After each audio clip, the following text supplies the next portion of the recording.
जय श्री राम भक्तों। मैं प्रशांत आपका अपने बालाजी स्पिरिचुअल ज्ञान में स्वागत करता हूं। आशा करता हूं कि आप सब कुशल मंगल होंगे। आपके स्नेह और प्रेम से हम भी कुशल मंगल हैं और हम बालाजी महाराज की पवित्र शक्तियों से कामना करते हैं कि बाबा आप सबके भंडार भरें, आप सब पर अपनी कृपा दृष्टि बरसाए रखें और आपको श्री बालाजी महाराज की भक्ति प्राप्त हो। आज बैठे थे, सोच रहे थे कि किस टॉपिक पर वीडियो बनाएं।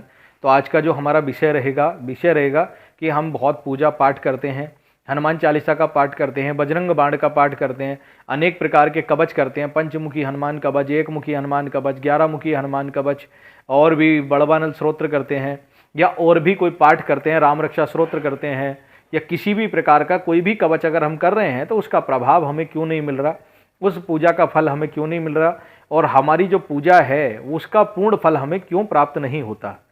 इसी विषय पर आज थोड़ी चर्चा करेंगे।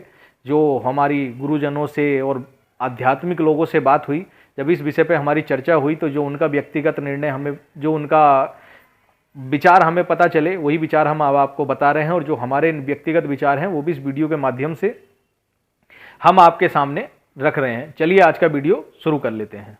वीडियो शुरू करने से पहले एक खुशखबरी मैं आपको दे रहा हूँ कि हम 21 यानी कि 23 दिसंबर को मेहंदीपुर बालाजी में हम मिलेंगे। सीताराम भवन धर्मशाला में हम मेहंदीपुर बालाजी आ रहे हैं।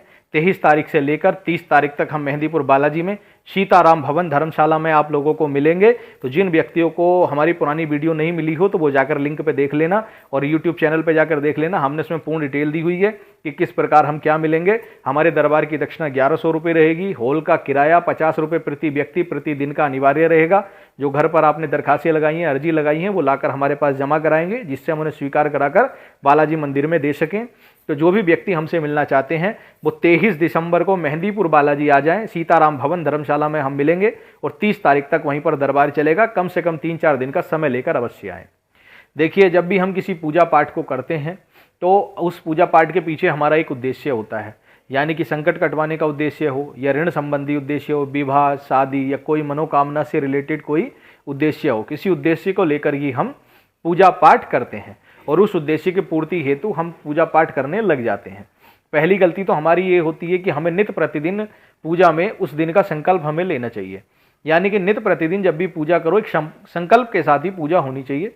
जब भी आप पूजा करने बैठें, सुबह शाम जब भी आप पूजा करो, एक संकल्प लेकर बैठिए कि हे श्री बालाजी महाराज, हे महादेव, हे माता पार्वती, हे गणेश जी भगवान, हे भगवान श्री कृष्ण, हे नरसिंह भगवान, जो भी आप जिस भी देवता की पूजा करते हो उनके निमित्त हाथ जोड़कर प्रार्थना करें और उस दिन का संकल्प लें कि मैं ये व्यक्ति, मेरे पिताजी का नाम ये, मेरा गोत्र ये है और मैं इस निवास स्थान पर हूँ और आपकी पूजा कर रहा हूँ कि हे प्रभु, मेरा आज का संकल्प ये है कि प्रभु मेरी जो भी पूजा है उसका पुण्य फल मुझे संकट कटवाने के लिए चाहिए, या ऋण के लिए चाहिए, नौकरी के लिए चाहिए, किस लिए चाहिए, जो भी आपका उद्देश्य हो वो उद्देश्य बाबा को बोलिए।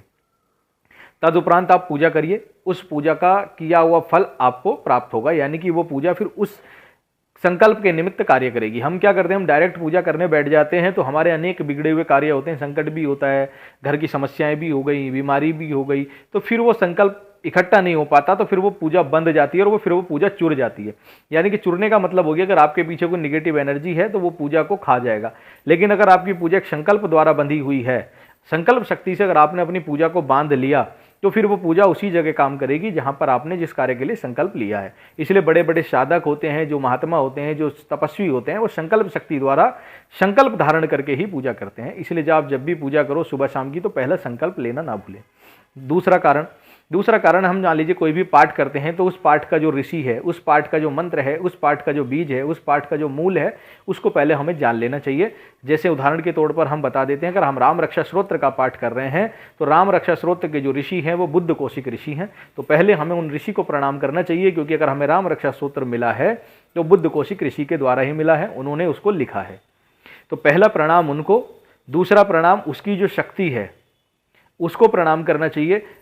उस शक्ति को प्रणाम करके, प्रभु श्री राम के लिए समर्पित है, उसको प्रणाम करें, माता सीता को प्रणाम करें और हनुमान जी को प्रणाम करें और ऋषि बुद्ध कौशिक के चरणों में प्रणाम करके उनसे प्रार्थना करें कि हे बुद्ध कौशिक ऋषि, हम आपकी शरण में हैं, हम आपके द्वारा लिखित इस राम रक्षा स्तोत्र का पाठ कर रहे हैं, तो हे प्रभु हमें आशीर्वाद प्रदान करें कि ये पाठ हमारे लिए कल्याणकारी हो, हमारे अमुक कार्य को सिद्ध करे। ठीक है, ये जब आप करोगे, यही बाकी पाठों में भी होता है। किसी में ऋषि बुद्ध कौशिक ऋषि होते हैं, किसी में हनुमान ऋषि होते हैं, हर पाठ का, हर कवच का एक ऋषि होता है। अगर आप पढ़ोगे तो उसमें जो शुरू वाला होता है उसमें उनके ऋषि, उनकी शक्ति, उनके कीलक के बारे में दिया होता है। उन सब शक्तियों को विशेष प्रकार से जान ले, उसका मूल आधार जान ले, उसके बाद उनसे प्रार्थना करके, हाथ में जल लेकर के उनसे प्रार्थना करें। प्रार्थना करने के बाद जल को विनियशित करके और ध्यान करने के बाद उसको पृथ्वी पर छोड़ दे। तदुपरांत आप कोई भी कवच करें, वो कवच आपके लिए कल्याणकारी सिद्ध होगा और आपके लिए कार्य करेगा। इस सिद्ध होने की विधि नहीं बता रहे, केवल आपके लिए जो कार्य करेगा। कार्य करने के लिए सिद्ध होने की विधि अलग है, उसमें न्यास करन्यास सब लगता है। लेकिन अगर आप इतना भी कर लेते हैं, उनके चरणों में प्रणाम करके, विनती करके अगर आप कवच करते हैं या कोई पाठ करते हैं तो फल आपको मिलता है। हनुमान चालीसा का पाठ करने के लिए तुलसीदास जी के चरणों में प्रणाम करें, क्योंकि तुलसीदास जी द्वारा रचित हनुमान चालीसा है। तुलसीदास जी का आशीर्वाद मांगे कि आज हम आपकी हनुमान चालीसा पाठ करने जा रहे हैं, आप हमें आशीर्वाद प्रदान करें कि आपके द्वारा लिखित ये हनुमान चालीसा हमारे सब कार्यों को सिद्ध करे। हनुमान जी के चरणों में प्रणाम करें। हे हनुमान जी, हम आपके चरणों में प्रणाम करते हैं, हम इस पाठ को कर रहे हैं, आप हमारा इस विनती को स्वीकार करना, इस पाठ को स्वीकार करना और अपना आशीर्वाद हमें प्रदान करना। हमारे संकट, व्याधा, रोग इत्यादि जो भी आपकी है उसके निमित्त आप प्रार्थना करना और हनुमान जी आपकी प्रार्थना अवश्य सुनेंगे। या जिस भी इष्ट, जिस देवता की आप पूजा कर रहे हो, वो इष्ट, वो देवता आपकी पूजा अवश्य सुनेगा। ये छोटी छोटी 2-3 गलतियां हमने आपको बताई। तीसरी गलती है, आप जो है जब भी आप पूजा करने बैठो, उत्तम, स्वस्थ और स्वच्छ होकर बैठिए। आसन स्वच्छ होना चाहिए, जल छिड़क करके बैठिए, अपने ऊपर गंगा जल का छिड़काव करके, हाथ मुंह पैर धो करके, अगर स्नान भी नहीं कर सकते तो हाथ मुंह पैर धोकर बैठिए। सर्वप्रथम अपने गुरुदेव को प्रणाम करें, अपने घर की पवित्र शक्तियों को प्रणाम करें, अपने माता पिता को प्रणाम करें। तदुपरांत आप भगवान की शरण जाएं, पूजा करें, अर्चना करें और उस पूजा का फल आपको अवश्य मिलेगा यदि आप इस नियम के साथ करते हो तो। बाबा को भोग लगाएं, सच्चे मन के साथ, भाव के साथ भोग लगाएं। किसी भी देवी देवता के साथ आप भाव के साथ जुड़िए। अगर आप विशेष बातों का, इनका कुछ का ध्यान रखेंगे तो आपकी पूजा अवश्य स्वीकार होगी और आपको आपकी पूजा का फल अवश्य मिलेगा। एक बार फिर बता देता हूं, संकल्प बहुत जरूरी है। नित्य प्रतिदिन की पूजा में सुबह शाम संकल्प लेना शुरू कर दीजिए, जिससे आपको संकल्प का लाभ मिल सके। और जो भी संकल्प आप लेंगे उस संकल्प को कम से कम 11 दिन तक एक ही संकल्प लेकर चलिए, क्योंकि आज कोई और ले लिया, शाम को कुछ और ले लिया, कल को कुछ और ले लिया, तब भी आपको फल नहीं मिलेगा। कोई भी एक संकल्प कम से कम 11 दिन तक आप लीजिए। अगर आपका ऋण का संकल्प है तो 11 दिन उसी संकल्प को सुबह शाम लीजिए, तब जाकर के उस पर आपकी ऊर्जा, आपकी पूजा कार्य करेगी।